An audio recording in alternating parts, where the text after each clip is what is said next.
Today, I want to discuss 5 reasonably common thinking patterns that you may be engaging in unknowingly that are holding you back from success. We are all guilty of assuming that the way in which we perceive the world is accurate.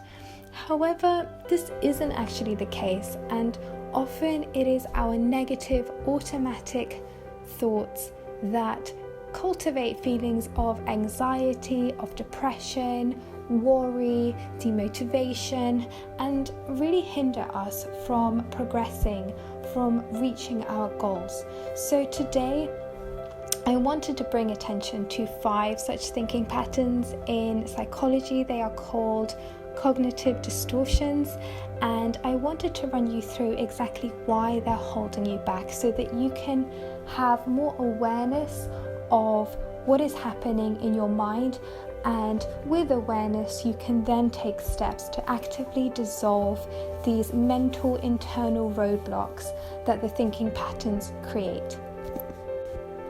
The first thinking pattern is called personalization, and this is when you, unsurprisingly somewhat, take things personally. You believe that everything that occurs or everything that others do is a direct personal reaction to you. So it's going to resonate with you if you are sensitive to other people's feelings, if you are concerned more often than not about what other people think of you, and if you have an unhealthy habit of comparing yourself negatively to others. For example, say you are dating somebody for a number of weeks and suddenly that person says that they are not open to seeing you anymore, that they would rather you parted ways. If you engage in personalization, more often than not, you're going to go home, you're going to go through a mental Rolodex of absolutely everything you could have done wrong to put that person off you. You're going to think it's because you are not good enough, smart enough, rich enough, successful enough, funny enough, and so on. And what you may not actually see, because you are so in your head, is that you may not actually realize that the other person isn't emotionally mature enough at that stage in their life to engage in a relationship, to continue dating you. Maybe that person has a habit of dating others for a few weeks and then running away. It is their pattern, and you were just unfortunately caught up in the middle of it. But instead of seeing the situation for what it is, you take extra weight, you take responsibility for the other person's readiness for a relationship, you take responsibility for their emotional maturity at that stage in their life. So why does this thinking hold you back? Well, if you're linking all actions back to you, it means you can't judge the situation objectively for what it is. You are blinding yourself unnecessarily. You do not see things for how they are, but how you fear them to be. And in turn, you end up making yourself feel bad for a situation that may actually be all misconstrued in your head and may not actually be the case. The second type of thinking is called catastrophizing. It's something I see a lot of people engage in, especially people who are anxious. And this is when you let negative thoughts feed on themselves into a downward spiral. Your thoughts race so much you can work yourself up into a panicked frenzy and you don't know how to stop. For example, if you lose your job, you wonder, what if I can't find another job? What if I can't make rent? What if no one will hire me? What if I end up homeless, unemployable forever? Everything is a catastrophe. If your boss asks to speak with you at the end of the week and it's only Monday, you end up thinking, what have I done wrong? Why do they want to speak with me? You end up going through your mental Rolodex of all the possible plausible mistakes you may have made in the last few weeks that would justify why you could potentially be getting fired, and so on. People who engage in catastrophizing have an unhealthy habit for looking to the future and anticipating all the things that are going to go wrong and they create a self-fulfilling prophecy for themselves. If you engage in this type of thinking, you probably rationalize it, believing that you're actually forward thinking, you're prepared for all occasions. As you lose sleep, imagining all the terrible scenarios that haven't even occurred yet. Other people who do not share in your catastrophizing, you feel are too relaxed or maybe too naive about the ways of life.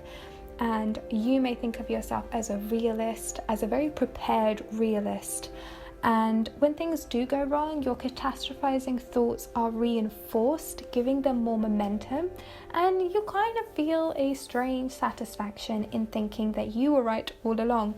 But when things don't go wrong, you may not necessarily notice, or you may discount it, thinking that it's a fluke.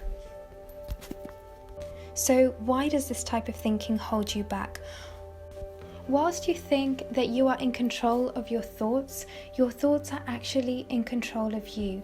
By engaging in catastrophizing, you may be blowing situations out of proportion until you begin to feel overwhelmed, and if prolonged, you can start feeling hopeless about the future. You can start feeling quite depressed. Well, you may alternate between feeling quite depressed and quite anxious and panicked. So, not the best cocktail for your emotional and mental well-being. In fact, prolonged patterns of thinking in this way will likely weaken your immune system, and unfortunately, if things do go wrong, you want to set yourself up to feel capable to handle those situations. And if you're weakening your immune system, if you're fueling your anxiety, you may find yourself becoming very irritable, finding it hard to concentrate, and losing sleep. And unfortunately, none of those things are very conducive to helping you be in the best mindset to deal with situations if they do go wrong. In essence, you're really doing yourself a disservice by engaging in this type of thinking. Third form of thinking that you may want to become aware of is called mental filtering. It's when you pay more attention to events and outcomes that support your existing views of the world than those that contradict them. So, for example, you may have a fundamental belief that you and your ex-boyfriend or ex-girlfriend are meant to be together. And when you go outside one day, you notice a billboard with your favorite band. It is also the favorite band of your ex, and you immediately think of them, reminded of how your mutual appreciation for music means that you are so very compatible. It just must be a sign from the universe that you're meant to be together. What you don't notice is the other 10 billboards that you may have just walked past, which had completely different bands advertised on them. So effectively, you go through life filtering for situations, people, signs that reinforce your existing beliefs of the world. And why does this thinking hold you back? Again, when you engage in mental filtering, you're not seeing the situation objectively for what it is. It's like not seeing and appreciating all the colors of the rainbow. When you engage in mental filtering, it's like you choose to see the world colorblind. And if you go through life only filtering for experiences that reinforce your existing beliefs, how will you grow? How will you expand your mind? And most frighteningly, what if your core beliefs are wrong? The penultimate thinking pattern I want to discuss today is called all or nothing thinking, also frequently known as black and white thinking. It's when the world is either black or it's white. It's when you're either popular or you're a loser, you're smart or you're stupid, you're either perfect or you're a failure. Now, this type of thinking is going to resonate with you if you are a perfectionist, you are anxious, or you have low self-esteem. Then again, I do know many people who are a combination of all three. You likely think that you have high standards for yourself and brush off people who tell you to go easy because they just don't understand you, they're not as motivated as you, they're too laid back, or they're not going to achieve what you want to achieve. And unless you meet your definition of success, your definition of the perfect relationship 100%, You are at zero. You feel like you are behind in life, not where you're meant to be.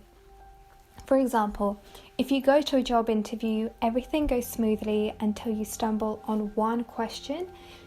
The rest of the journey home, and even maybe for a few days afterwards, you'll find yourself thinking how terrible the interview went and how you definitely did not get that job. Why does this type of thinking hold you back? Well, a few reasons.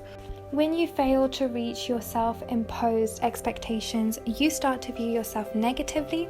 You start feeling maybe even ashamed and disappointed at your apparent lack of success. You start thinking that other people are making similarly harsh negative judgments about you, because if that's the way you're thinking, you more often than not assume that other people are thinking the same way, and you end up starting to live your life in dissatisfaction for not reaching your goals, or rather the end point of your goals right now, today.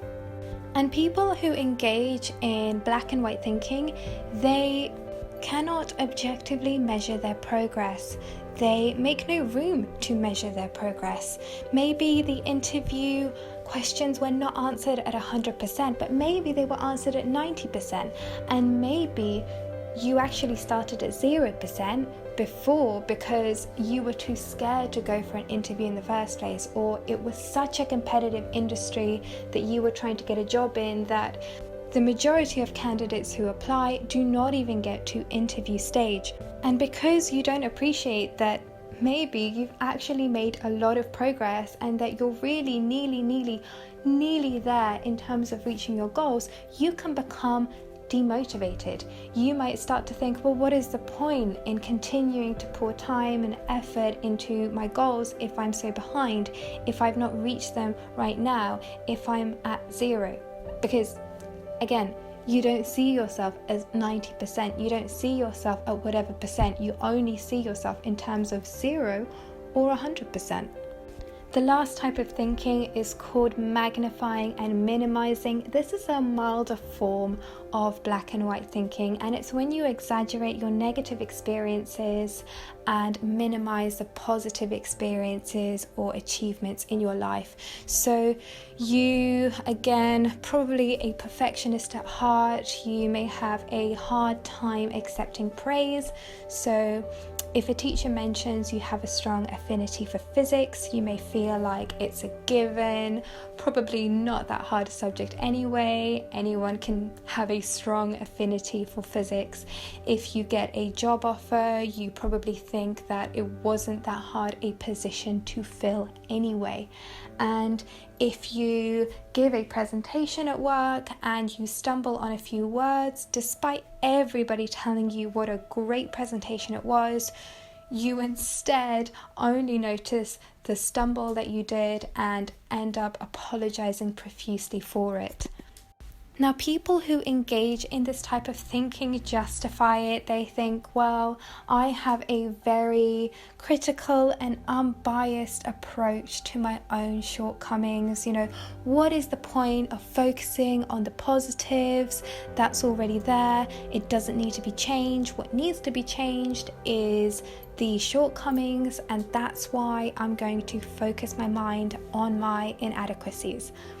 Unfortunately, that is not the best approach to take. Why does this thinking pattern hold you back? Well, long-term thinking in this way is going to make you feel frustrated, disappointed, angry at yourself for measuring up, but also you're not going to feel like you are good enough because, quite frankly, you do not take the time to see the good in yourself. You aggravate your own insecurities. You devalue yourself by taking for granted your skills, your achievements, your hard work, sacrificing your self-esteem in the process. You do not see yourself clearly and in a balanced view, and because you do not fully make the time to appreciate your strengths and your success, you go through life unaware of your power. You underestimate what you can achieve. If you found this video helpful, then Do let me know in the comments below which thinking patterns resonated with you the most, maybe all 5. If so, that's absolutely fine. If anything, it's a good thing that you've become aware, because awareness is the first step to change. You cannot change something you are not aware of, so it's good news. And if you like this video, then please do click like, please do subscribe so you can receive notifications for when I post additional videos that are all going to be centered on how to regulate your emotions, how to bring you more clarity in terms of your mental and emotional health, and ultimately how to live the kind of life that you want. Till next time, Lisa.